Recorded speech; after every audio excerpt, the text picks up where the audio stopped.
말씀과 찬양이 있는 곳, 아름다운 동행입니다.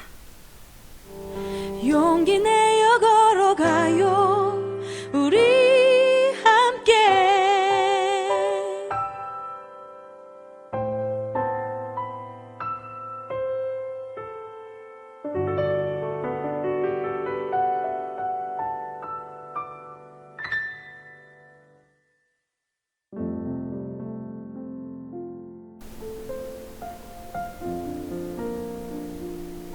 오늘의 말씀, 열왕기상 2장 1절에서 12절 말씀입니다. 다윗이 죽을 날이 임박하매 그의 아들 솔로몬에게 명령하여 이르되 내가 이제 세상 모든 사람이 가는 길로 가게 되었노니 너는 힘써 대장부가 되고 내 하나님 여호와의 명령을 지켜 그 길로 행하여 그 법률과 계명과 율례와 증거를 모세의 율법에 기록된 대로 지키라. 그리하면 내가 무엇을 하든지 어디로 가든지 형통할지라. 여호와께서 내 일에 대하여 말씀하시기를 만일 내 자손들이 그들의 길을 삼가 마음을 다하고 성품을 다하여 진실이 내 앞에서 행하면 이스라엘 왕 위에 오를 사람이 내게서 끊어지지 아니하리라 하신 말씀을 확실히 이루게 하시리라. 스루야의 아들 요압이 내게 행한 일 곧 이스라엘 군대의 두 사령관 넬의 아들 아브넬과 예델의 아들 아마사에게 행한 일을 내가 알거니와 그가 그들을 죽여 태평시대에 전쟁의 피를 흘리고 전쟁의 피를 자기의 허리에 띤 띠와 발에 신은 신에 묻혔으니 내 지혜대로 행하여 그의 백발이 평안히 스올에 내려가지 못하게 하라. 마땅히 길르앗 바르실레의 아들들에게 은총을 베풀어 그들이 내 상에서 먹는 자 중에 참여하게 하라. 내가 내 형 압살롬의 낯을 피하여 도망할 때에 그들이 내게 나왔느니라. 바후림 베냐민 사람 게라의 아들 시므이가 너와 함께 있나니 그는 내가 마하나임으로 갈 때에 악독한 말로 나를 저주하였느니라. 그러나 그가 요단에 내려와서 나를 영접함으로 내가 여호와를 두고 맹세하여 이르기를 내가 칼로 너를 죽이지 아니하리라 하였노라. 그러나 그를 무죄한 자로 여기지 말지어다. 너는 지혜 있는 사람이므로 그에게 행할 일을 알지니 그의 백발이 피 가운데 스올에 내려가게 하라. 다윗이 그의 조상들과 함께 누워 다윗성에 장사되니 다윗이 이스라엘 왕이 된 지 40년이라. 헤브론에서 7년 동안 다스렸고 예루살렘에서 33년 동안 다스렸더라. 솔로몬이 그의 아버지 다윗의 왕위에 앉으니 그의 나라가 심히 견고하니라. 아멘. 바르실레의 고향인 길르앗은 요단 동편에 위치한 지역으로서 남북으로 각각 야복강과 야르묵강이 경계를 이루고 있는 비옥한 지역입니다. 길르앗의 남쪽에는 암몬과 모압이, 북쪽에는 바산이 자리 잡고 있습니다. 시므리의 고향인 바후림은 예루살렘에서 동북쪽으로 약 5km에 위치한 베냐민 지파의 중심지로서 여리고로 가는 길목에 위치했습니다. 마하나임은 요단 동부 야복강 근처에 있는 레위인의 성읍이며 사울의 아들 이스보셋 시대의 수도였습니다. 다윗은 임종이 가까워지자 솔로몬을 불러 유언을 남깁니다. 먼저 율법을 철저히 지키고 그 다음으로 자신이 못다한 권징을 시행하라고 지시합니다. 삶의 최우선순위로 삼아 담대히 해내야 할 일은 하나님의 말씀대로 사는 것입니다. 하나님의 말씀이 우리를 형통으로 인도하기 때문이며 하나님의 말씀을 지키는 것 자체가 이미 형통이기 때문입니다. 하나님의 말씀을 지킬 때 우리는 하나님의 약속이 내 삶에서 실제가 되는 것을 경험할 수 있습니다. 그래서 다윗이 솔로몬에게 말씀을 지킬 것을 힘써 강조한 것입니다. 이는 성군이 되는 길, 이스라엘을 하나님의 나라로 굳건히 세우는 길이 오직 율법에 있으니 이방 군주의 길로 가지 말라는 엄중한 명령이기도 했습니다. 매일 하나님의 말씀을 묵상하고 한 절 말씀이라도 순종하려는 노력이 우리를 진정한 형통과 복된 삶으로 이끌 것입니다. 공동체에 정의가 흐르게 하려면 죄를 묵과하지 말아야 합니다. 다윗은 솔로몬에게 이스라엘의 정의를 위해 처벌할 자들을 일러줬습니다. 바로 요압과 시므이였습니다.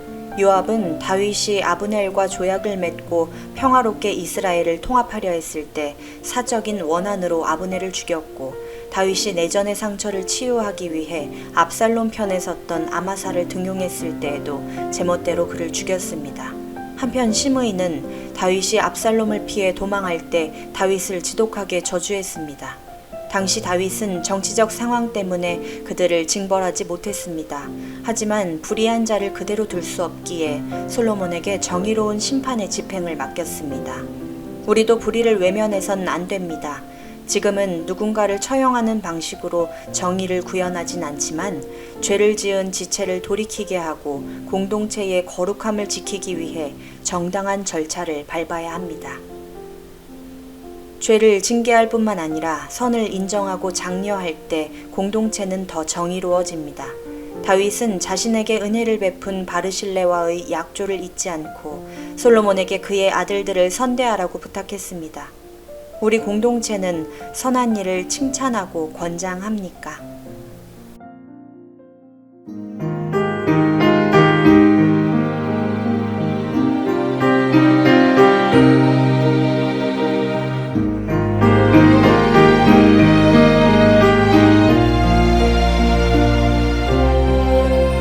나의 갈 길 다가도록 예수 인도하시니 내 주 안에 있는 긍휼 어찌 의심하리요.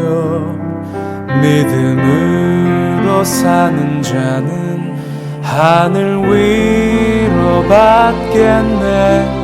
무슨 일을 만나든지 만사형통하리라. 무슨 일을 만나든지 만사형통하리라.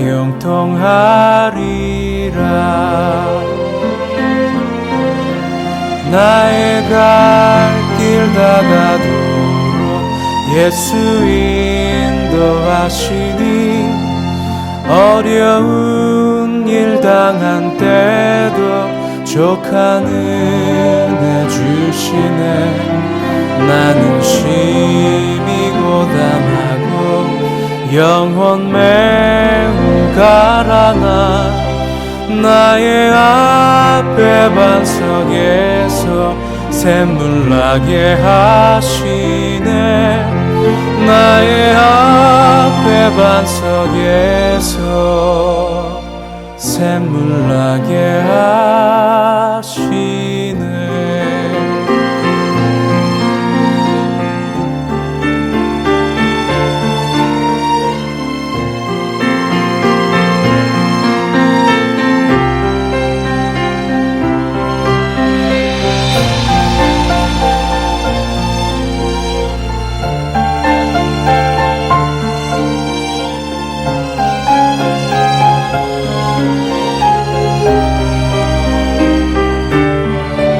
나의 갈 길 다가도록 예수 인도하시니 그의 사랑 어찌 큰지 말로 할 수 없도다.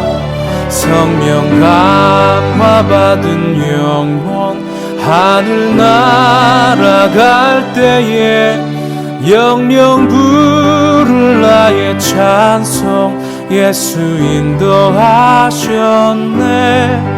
영영 부를 나의 찬송 예수 인도하셨네.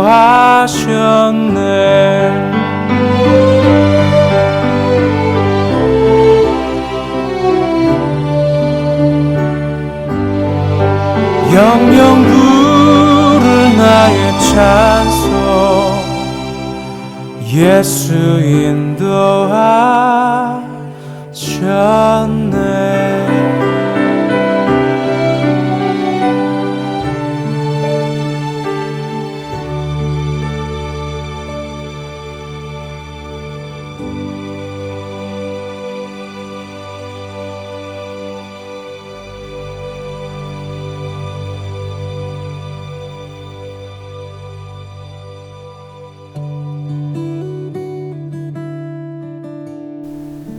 묵상 에세이.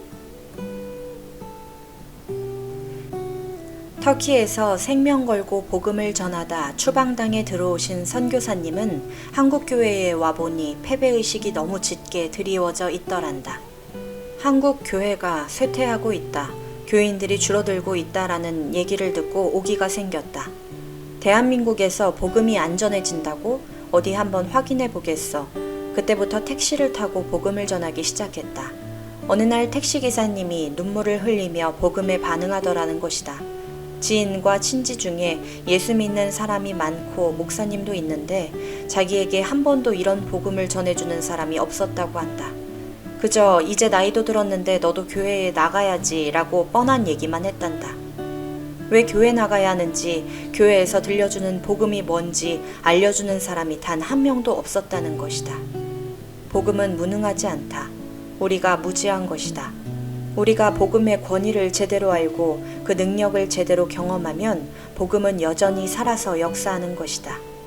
지금 이 시간에도 작동하는 예수 그리스도의 십자가 은혜를 바로 알고 복음이 필요한 사람을 구원으로 초청해야 한다. 이찬수의 복음으로 산다에서 들려드렸습니다.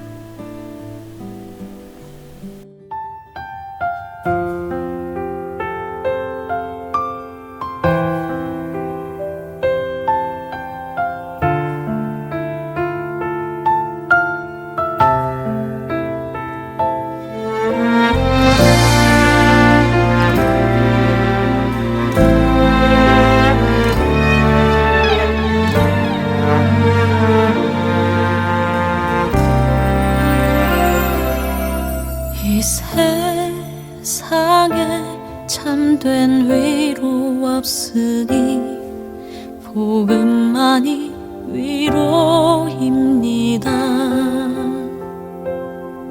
이 세상에 참된 위로 없으니 예수만이 위로입니다. 이 세상을 우리 떠나갈 때에 복음만이 소망입니다. 이 세상을 우리 떠나갈 때에 예수만이 소망입니다. 복음 안에 소망있네. 복음 안에 생명있네. 우는 자의 소망 위로는 오직 복음밖에 없습니다.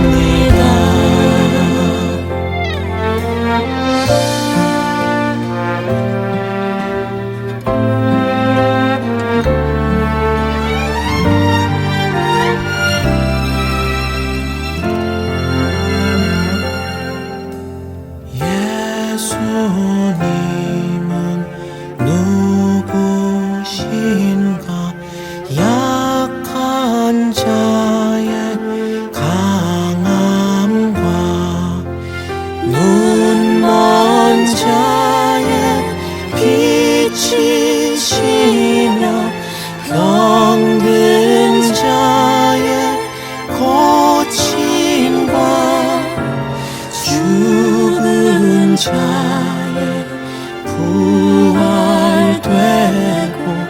우리 생명 되시네.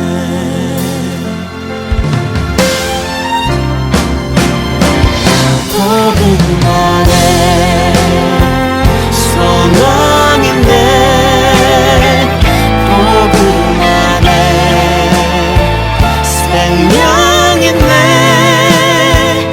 우는 자의 소망 위로는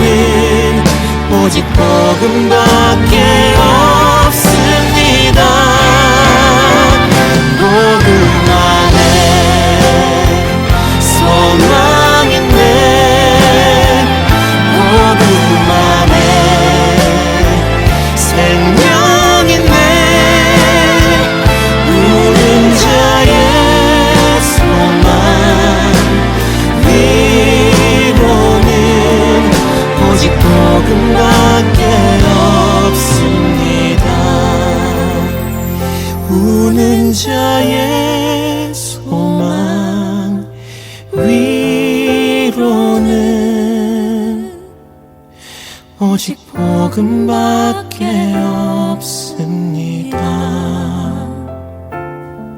내게 복음밖에 없습니다.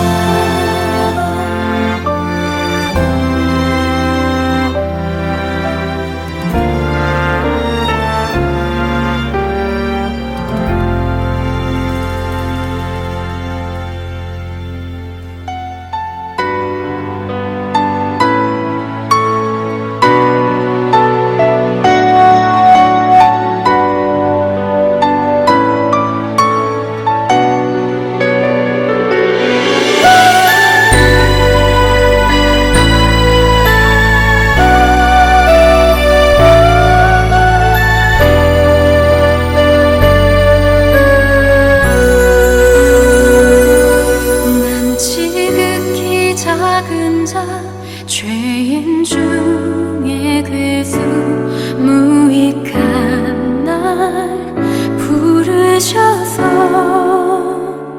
간절한 기대와 소망 부끄럽지 않게 십자가 전개하셨네. 어디든지 가리라 주 위에